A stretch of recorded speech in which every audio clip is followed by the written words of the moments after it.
ආචාර්යතුමනි නමුත් දැන් මේ ශ්‍රී ලංකා රක්ෂණ සංස්ථාව තුලත් අප දකිනවා විවිධ කාලවකවානුවලදී පුද්ගලීකරණයට ලක් වෙනවා නැවත රජයට පවරා ගැනීමක් සිදු වෙනවා අද වෙන විට අප ඔබතුමන් මේ කතා කරන්නේ රාජ්‍ය ආයතනයක් විදිහට නමුත් මෙහිත් එහෙම යම් වෙනස්කම් සිදු වුණානේ.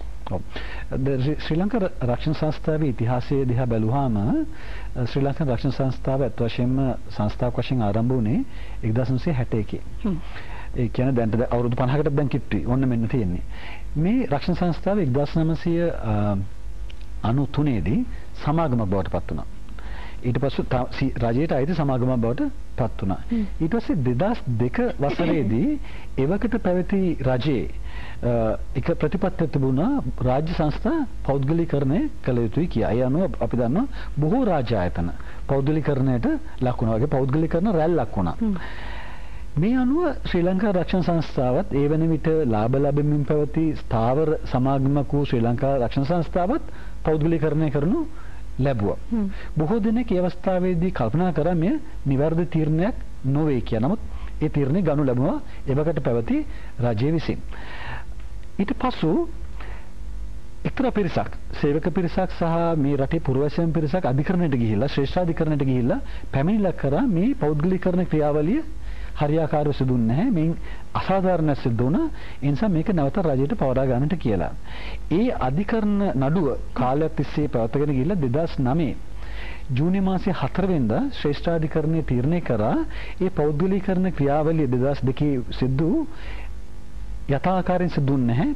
ඒ යම් වැරදි තිබෙනවා. ඒ නිසා මේ පෞද්ගලීකරණ ක්‍රියාවලිය වැරදි කියා ශ්‍රේෂ්ඨාධිකරණය තීරණය කරා මේ නැවත රජයට පවරා ගත යුතුයි කියා. ඒ අනුව 2009 ජූනි මාසයේ 4 වෙනිදා රක්ෂණ සංස්ථාව නැවතත් රජයේ අයිතියට පැමිණුණා. ඒ අනුව නැවතත් අද අපි රජයට අයිති ආයතනයක්.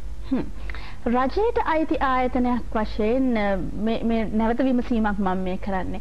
එහෙමනම් ඔබ ඔය සඳහන් කරන ආකාරයට ශ්‍රේෂ්ඨාධිකරණ තීන්දුවක් මත නැවත රජයට පවරාගත්තු ආයතනයක් වශයෙන් ශ්‍රී ලංකා රක්ෂණ සංස්ථාව රජයට පවරා ගැනීම හරහා අපි සාමාන්‍ය ජනතාවට අපට ලැබෙන වාසිය කුමක්ද?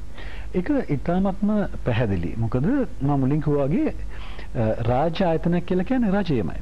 රාජ්‍ය කියලා කියන්නේ මේ මහජනතාව ගැන බලා ගන්නට වගකීමක් තිබෙන විශාලතම සංස්ථාවයි. විශාලතම ආයතනයයි.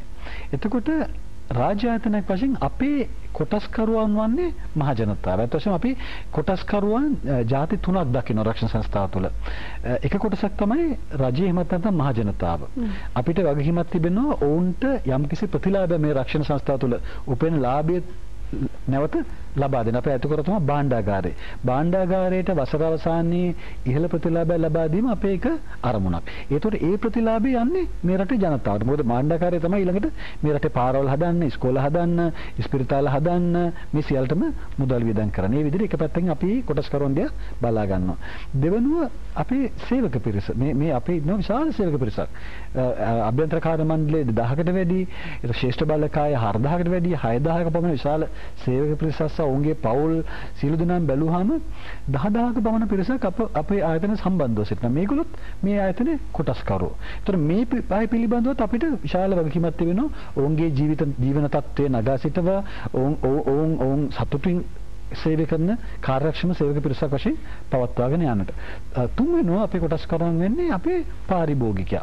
පාරිභෝගික සත්කාරය කියන එකත් අපේ විශාල වගකීමක්. මොකද අද මේ ආර්ථික ක්‍රමයේ තුල පෞද්ගලික ආයතන සමග තරඟ කරන ආයතනයක් වශයෙන් අපිට විශාල වගකීමක් තියෙනවා පාරිභෝගිකයාගේ අවශ්‍යතාවන් මනවින් හඳුනාගෙන ඒ අවශ්‍යතාවන් අනෙක් සියලු දෙනාටම වඩා හොඳින් ඉටු කරන්නට අපිට කැපවීමක් තිබෙනවා. ඒකට මේ කොටස්කරුවන් තුන් දෙනාම රජයේ නැත්නම් මහජනතාව, සේවකයා සහ පාරිභෝගිකයා කියන කොටස්කරුවන් තුන් දෙනාම බලාගෙන ඔවුන්ගේ අවශ්‍යතාවන් ඉටු කිරීම තමයි අපේ ආයතනයේ වගකීම වෙන්නේ. ඒතර ඔබ අහපු ප්‍රශ්නය තමයි ඔබ පාරිභෝගික වශයෙන් ඔබට මොකද්ද මේ රජයේ නැවතම ආයතනයේ බඳව ලබා ගැනීම තුළ ලැබෙන ලාභය? ඒ ලාභය තමයි පැහැදිලි. මොකද අපි උපයන ඕනෑම මුදලක් නැවත යන්නේ මහජනතාවට. ඒ වගේම අපි මේ ආයතනේ පවත්වාගෙන යන ආකාරය තුල පවා අපි සේවය කරන්නේ මහජනතාවට. අපේ ජීවිත රක්ෂණයක් තුළින් අපි ලබා දෙන ප්‍රතිලාභ අපි ලබා දෙන්නේ මහජනතාවට. අපේ සාමාන්‍ය රක්ෂණ ක්‍රමයන් හරියාකාරව පවත්වාගෙන යාම තුළින්